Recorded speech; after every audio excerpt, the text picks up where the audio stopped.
They say history is written by the victors, but what happens when the victors themselves clash? This isn't just a history lesson. This is a battlefield of ideas, ambition, and strategy, where we pit five of history's greatest conquerors against each other in a fight for supremacy. Welcome to the ultimate conqueror showdown, where swords meet strategy, tactics meet technology, and legends meet, well, memes. Yes, memes. Because honestly, who hasn't compared their favorite historical figure to a modern superhero or anime protagonist? Think of Napoleon as the Shikamaru Nara of Europe, always 10 moves ahead. Or Alexander as the original Goku, young, ambitious, and just refusing to stop powering up. And Genghis? He's like the Thanos of history, snapping his fingers and making entire cities disappear. But let's not get too carried away. Yet. Here's what we're really here for. To settle the ultimate debate. Who was the greatest conqueror of all time? And we're doing it with facts, strategy breakdowns, and just a pinch of good humor. We'll explore multiple scenarios, testing their armies, strategies, and adaptability to ensure the results are as fair as possible. Because let's face it, no conqueror is invincible in every situation. If you're captivated by stories like this, don't forget to subscribe to Ancient Perspectives for more epic tales of history's greatest figures and moments. Hit the bell icon to never miss an adventure into the past. So, who's in the ring today? Let's meet the challengers. First up, Alexander the Great, the ultimate overachiever of antiquity. Born in 356 BCE in Macedon, Alexander didn't just dream of conquering the world, he practically rolled out of bed and did it. At just 20, he inherited a small but fierce kingdom from his father, King Philip III, and decided to turbocharge it into an empire that stretched from Greece to the edges of India. Alexander's brilliance wasn't just in winning battles, it was in how he won them.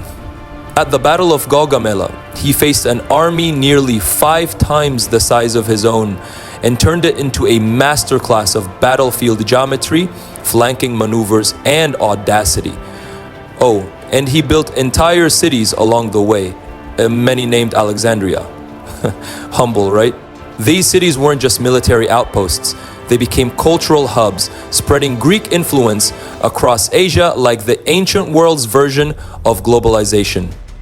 Modern equivalent, Alexander is the ambitious startup founder who doesn't just aim for the moon, but colonizes Mars on the side.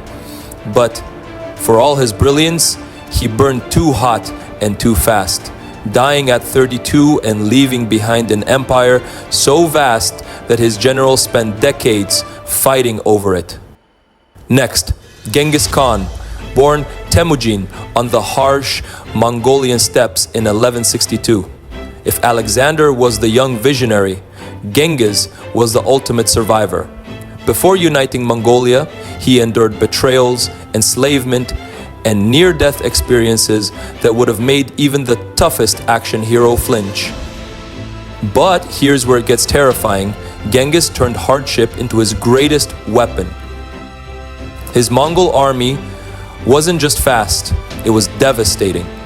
His horse archers could hit targets at full gallop, striking terror into enemies long before they saw the Mongols coming.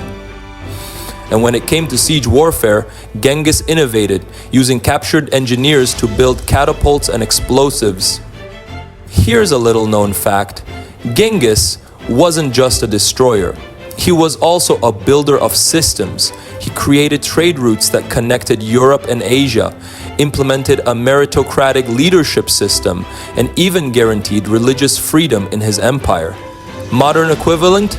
Genghis is the guy who'd crash your economy in a video game and rewrite the game's code while he's at it. But fair warning, he played for keeps.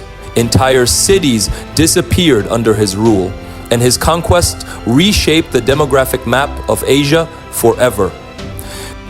Now Julius Caesar, Rome's ultimate triple threat: military genius, political mastermind, and self-promoting author.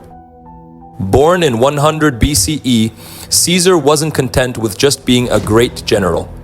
He wanted to control the narrative too. His commentaries on the Gallic War didn't just document his campaigns, they turned him into the ancient world's first media influencer. But let's not mistake charisma for weakness.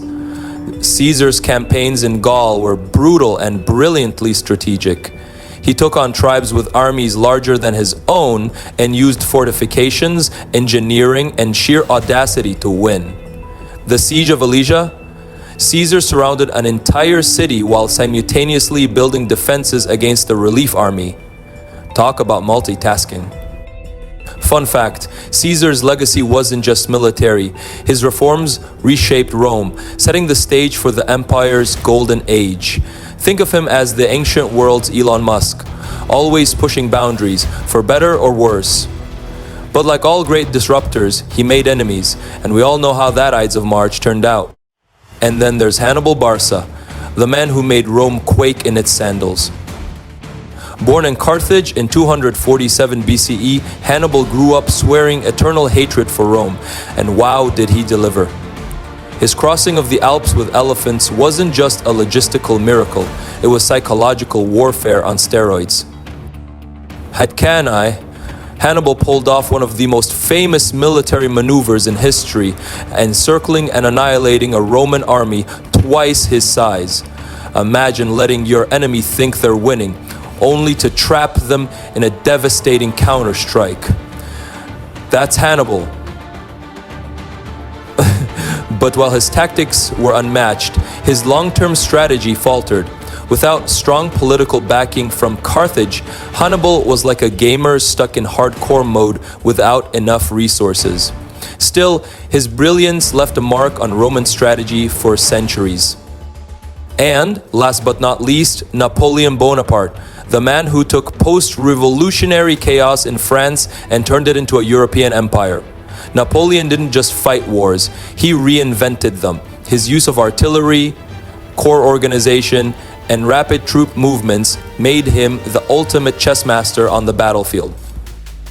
At Austerlitz, he pulled off what's often called his masterpiece, baiting his enemies into overextending and then smashing their center.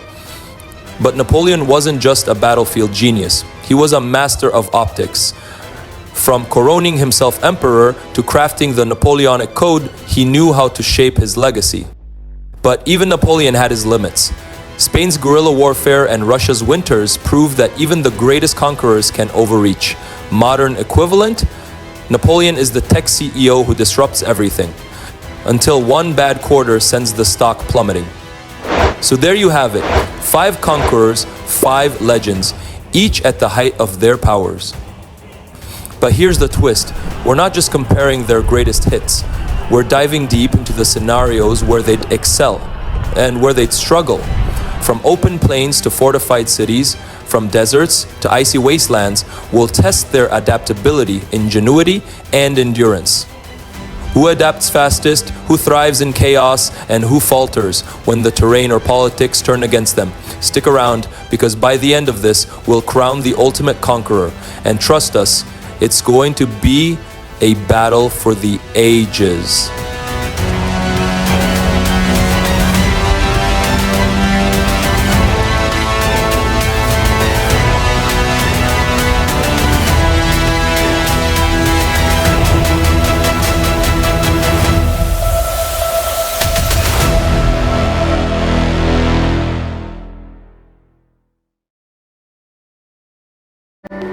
If you're captivated by stories like this, don't forget to subscribe to Ancient Perspectives for more epic tales of history's greatest figures and moments.